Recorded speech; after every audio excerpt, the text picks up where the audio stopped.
আপনার নাম বলুন। আমার নাম রবিজান মোল্লা। রবিজান মোল্লা, আপনার কষ্টটা কি বলুন? ওই হাঁটুর যন্ত্রণা করে, খুব জ্বালা করে, যে রিরি করে, ঝিনঝিন করে, এত জ্বালা করবে তো যে বসতে পারি না, হাঁটতে পারি না, ব্যথা, অতিরিক্ত ব্যথা, জোরে বলুন। ব্যথা একদম ব্যথা, খুব ব্যথা, জোরে এত ব্যথা হবে। রাত্রি মাঝে মাঝে চিক্কির মেরে মেরে ওঠে, রাত্রে? রাত্রি চিক্কির মেরে মেরে ওঠে, দিনের বেলাও চিক্কির মেরে, ওই মালিশ করতে হয়, ভিডিও ওই যে তেল দে, মানে ওই মালিশ দে, মালিশ করতে, ওই সব ফটো তুলে নিয়ে ওই সব মালিশ দিল, সেই সব মালিশ করতে হয়। আচ্ছা ঠিক আছে, আপনার হাঁটুর ব্যথা আপনি বলেছেন 10 বছর ধরে হয়, আরও বেশি তাই তো? সেরকম, হ্যাঁ। 10 বছর ধরে হয়। আর যেখানে আপনি বলেছেন ঝিনঝিন করে, রিরি করে, ভার হয়ে থাকে, আপনার সুগার আছে, হাই প্রেশার আছে, তাই তো? হ্যাঁ, আচ্ছা, আপনার ইউএসজি একটা রিপোর্ট এনেছেন, তাতে আপনি বলেছেন যে আপনার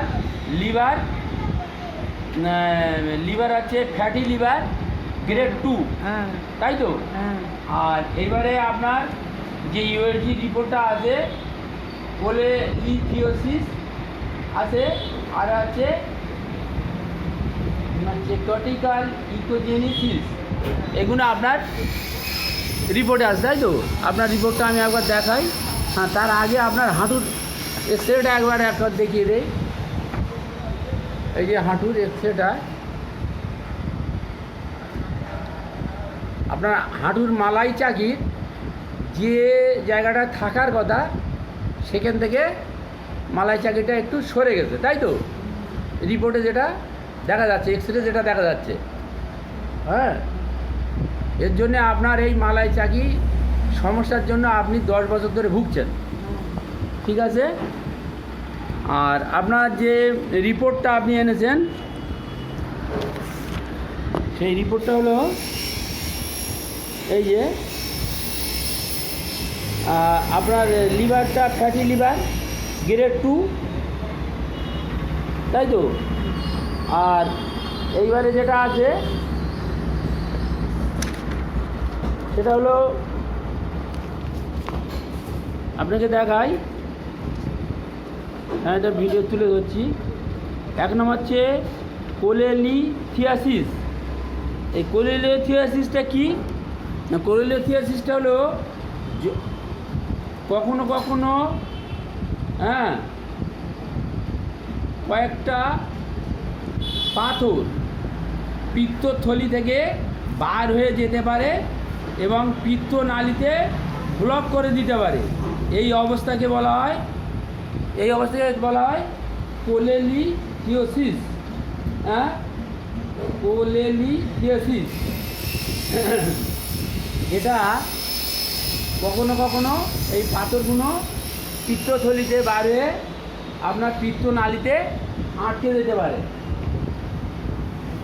এটা একটা আছে, আরেকটা আছে কর্টিক্যাল ইকোজেনেসিস, কর্টিক্যাল ইকোজেনিসিটিস, রেনাল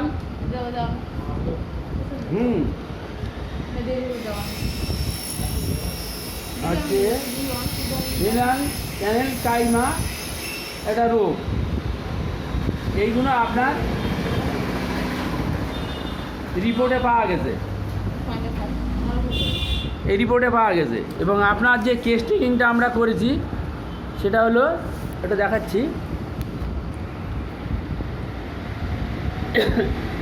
বোথ নি জয়েন্ট পেন, বার্নিং এবং নিউরোজেনিয়া, নামব্রেন্স, 10 বছর, সুগার আছে, হাই প্রেশার আছে, হ্যাঁ, এই সমস্তর উপরে আপনার যে কেস টেকিংটা করা হয়েছে, তাতে আপনি বলেছেন যে আপনি হট পেশেন্ট এবং সহজে সর্দি সলেসা লাগে, থার্স্ট বেশি, টাং ড্রাই, এবং তুমি খাওয়া দাওয়ার মধ্যে তুমি সল্ট, সুইট, বিটার এগুলো খাও, মানে তুমি লবণ খাও, মিষ্টি খাও, হ্যাঁ, তেতো খাও, এই সমস্ত আছে। ইউরিন নট কন্ট্রোল, পেচ্ছাপ পেলে ধরে রাখতে পারো না, ঘাম প্রচুর হয়, আচ্ছা, স্লিপ ডিস্টার্ব আছে, এবং ফেয়ার যেটা আছে, ফেয়ারে কি আছে না, ডার্ক অন্ধকারে ভয় লাগে, একা থাকতে ভয় লাগে, ভূতের ভয় লাগে। মেমোরিটা উইক আছে, এখান ওখান জিনিসপত্র রাখলে তুমি মনে রাখতে পারো না, তাই তো? হ্যাঁ মাস কালাম করতে গেলে মনে থাকে না, হ্যাঁ। ভুলে যায়। আচ্ছা, তুমি গা ধুতে ভালোবাসো এবং রৌদ্র সহ্য করতে পারো না, এবং এই সমস্ত এর উপরে নির্ভর করে আমরা এনাকে মেডুরিনাম সিলেকশান করেছি। মেডুরিনামে যে সিলেকশান করেছি সেটা হলো যে সমস্ত এরপরে উনি লবণ খায়, মিষ্টি খায়, ওনার শরীরে জ্বালা যন্ত্রণা আছে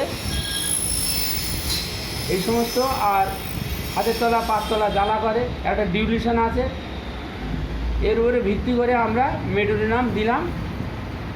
আশা করি মেডুরিনাম খেলে ওনার এই সমস্ত যন্ত্রণা কষ্টগুলো অনেক অংশে আস্তে আস্তে কমে আসবে। ইনি এই হাঁটুর ব্যথা যন্ত্রণাটা কিছু নয়, 10 বছর ভুগছেন, আরও বেশি হবে।